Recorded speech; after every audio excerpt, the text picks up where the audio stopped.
യോ guys, welcome back to my channel. അപ്പോൾ കഴിഞ്ഞ വർഷം വീക്കെൻഡ് ബ്ലോക്ക് ബസ്റ്റേഴ്സിൻ്റെ ആൻ്റണി വർഗീസ് പെപ്പേൻ്റെ RDX എന്ന് പറഞ്ഞ സിനിമ ഇറങ്ങിയിട്ടുണ്ടായിരുന്നു. ഈ വർഷം വീക്കെൻഡിൻ്റെ തന്നെ സാം സീസനെ മ്യൂസിക് ചെയ്യണത്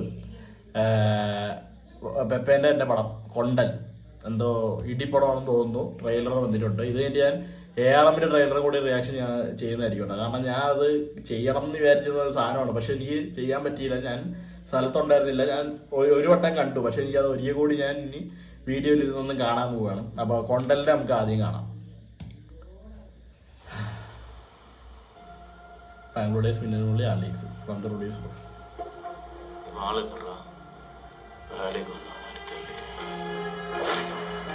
അച്ഛൻ അഞ്ജയെ കുറിച്ച് അറിയണമെങ്കിലേ അഞ്ജയെ കടപ്പുറത്തറിയാൻ ചോദിച്ചു. അയാൾ ആരാണ്? ഈ നിക്കണോര് ഈ കടലോണ്ടാണ് ജീവിക്കണത്. ഇമ്മാരി പരിപാടി ഇനി ഈ കടപ്പുറത്ത് വേണ്ട. വേണ്ട, അച്ഛൻ പറഞ്ഞ അത്രേ ഉള്ളൂ. ഇങ്ങനെ തോന്നിയ പോലെ നടന്നു.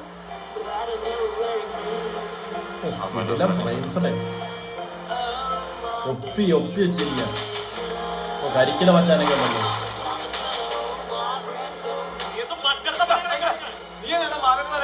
ഇവിടെ വന്നാക്കണ എല്ലാരും പണിയെടുക്കാനാണ്. നന്ദു ചേട്ടൻ സാംസിയസിന്റെ മ്യൂസിക്കും വേറെ.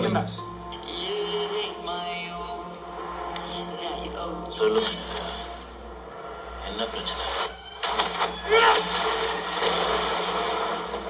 നിങ്ങളോട് ശരിയാ. അവൻ വെറുതെ വന്നല്ല.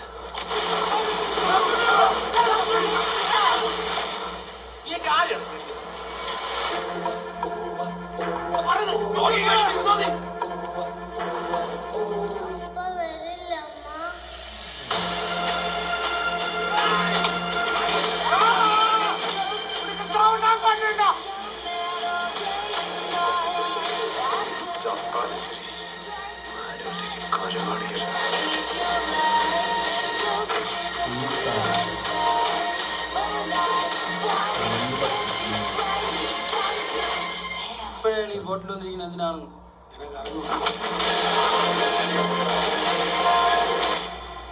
എനിക്കറിഞ്ഞു. കടല് നീ കാണാൻ കിടക്കണുള്ളൂ.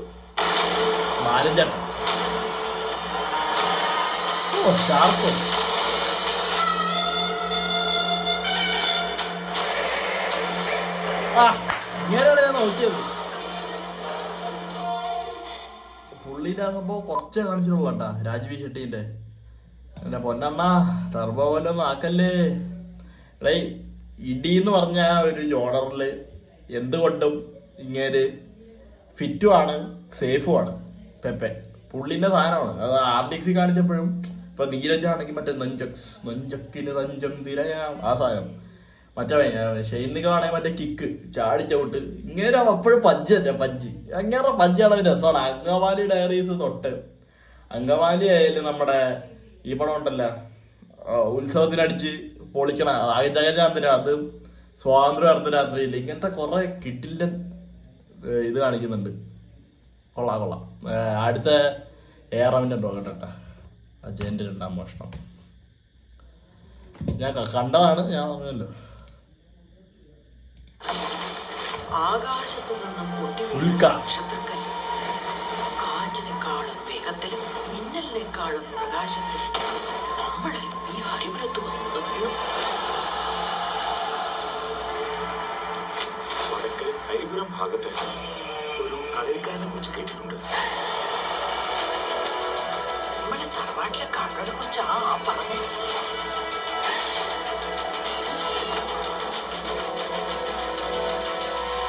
നാടായ നാട് പറ്റും കട്ടുമുടിച്ച് നടക്കുന്നതിനെ കൂടി തലയുറപ്പിച്ച് നടക്കാൻ പറ്റാണ്ടായി. 4 ഭാഗത്തും നോക്കി നിന്നോളണം. ഓൻ ഏലിയും വരും. കൊള്ളിട്ടായാലും മടിയില്ല. ഇങ്ങോട്ട് നിൽക്കണം. മടിയാണ്. മണിയൻ അജയൻ പിടിക്കണം. ഹലോ, എന്നാലും ഒറ്റൊരിക്കൽ ഞാൻ കണ്ടിട്ടുള്ളൂ. അത് സ്വർണത്തിനെക്കാളും മൂല്യണ്ടായി നിന്നെ പോലെ. എന്റെ ആകാശവും മണ്ണെല്ലാം നീയാണ്. ശ്വസിക്കുന്ന വായുവിന് വരെ ആളെ പിടികിട്ടൂല.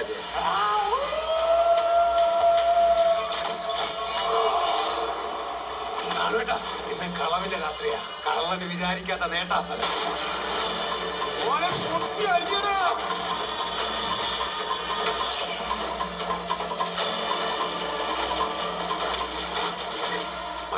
വാള് തുറക്കുമ്പോ അച്ചാച്ചനെ പോലെ ഞാനും കള്ളനാണ്. രാജാവിന്റെ ചതുരംഗ കളിയില് ബുദ്ധിയില്ലാതെ കുറെ ചാവേറുകളുണ്ടാവും. ഞാൻ കളിക്കുന്ന ഈ കളിയില് വെറും ചാവേറാണ് നീ. രാത്രി ഒളിച്ചും പാത്തും വീട്ടിൽ കയറുന്നു നിന്റെ ചോരയുടെ കുഴപ്പമുണ്ടാവും.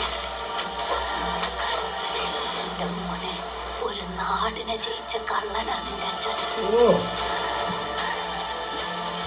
സാധാരണ ഇല്ലാതെ മനുഷ്യനുള്ള സ്ഥലങ്ങളിൽ മാത്രമേ അച്ചേട്ടൻ പോയിട്ടുള്ളൂ. മണിയെ പോലെ ഒരാൾക്ക് മാത്രം എത്തിപ്പെടാൻ പറ്റുന്ന സ്ഥലങ്ങൾ ഇനി ഉണ്ടാവില്ല ഈ ജീവിതകാലം.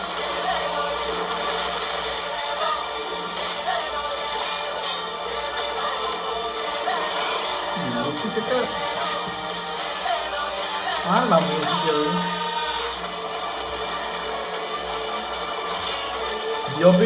ജോബോണ്ടി ജോൺ. എല്ലാ പറ പോലീസിനെ കള്ളനാണോ കള്ളൻ. ആദ്യമുണ്ടായിരുന്നു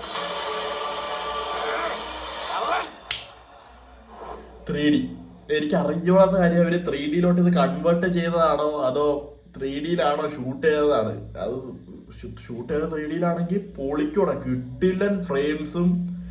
ടൊവിനോ ആണെങ്കിലും പുള്ളി ഒന്നും പറയില്ലട. എനിക്ക് ഞാൻ പലപ്പോഴും വായെടുത്ത് പറഞ്ഞിട്ടുള്ള കാര്യമാണ്, പുള്ളി വലിയ നടനൊന്നുമല്ല. പുള്ളിക്ക് അങ്ങനെ എത്രയൊക്കെ അഭിനയമൊന്നുമില്ല. പുള്ളീൻ്റെ ഒരു ലുക്കും ആ ഒരു ഇതും മാനറിസവും കാര്യങ്ങളൊക്കെ കൊണ്ട് പിടിച്ചു പോകണമെന്ന് ഞാൻ പലപ്പോഴും പറഞ്ഞിട്ടുണ്ട്.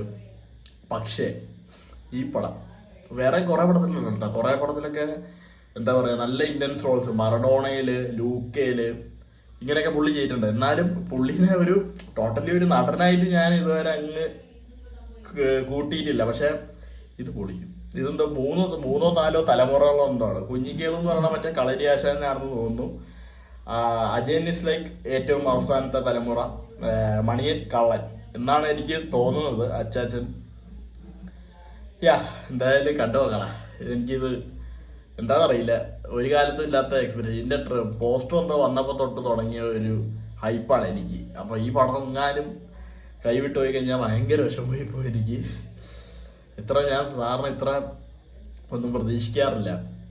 അറിഞ്ഞൂടെ എന്താന്ന്, കണ്ടു നോക്കണ്ടേ. എനിവേ അത്രേ ഉള്ളൂ. ഓണം ആഘോഷിക്കാം പടങ്ങളുടെ ഒപ്പം. പിന്നെ ആസിഫ് അലീൻ്റെ പടം ഉണ്ട്, കിഷ്കിൻ്റെ കാണ്ടം. എന്തിൻ്റെ ബേസാണെന്നറിയില്ല, ട്രെയിലറൊന്നും ഞാൻ കണ്ടില്ല. അതും കൂടി കണ്ടു നോക്കാം പടം. പിന്നെ മറ്റേ ഒമറിൻ്റെ പടം ഇറങ്ങുന്നുണ്ട്, തല വെക്കാൻ പോകുന്നില്ല. എനിക്ക് വയ്യ കാശ് കളയാൻ. കാശിനേലേറെ സമയം കളയാൻ വയ്യ. അത്രേ ഉള്ളൂ.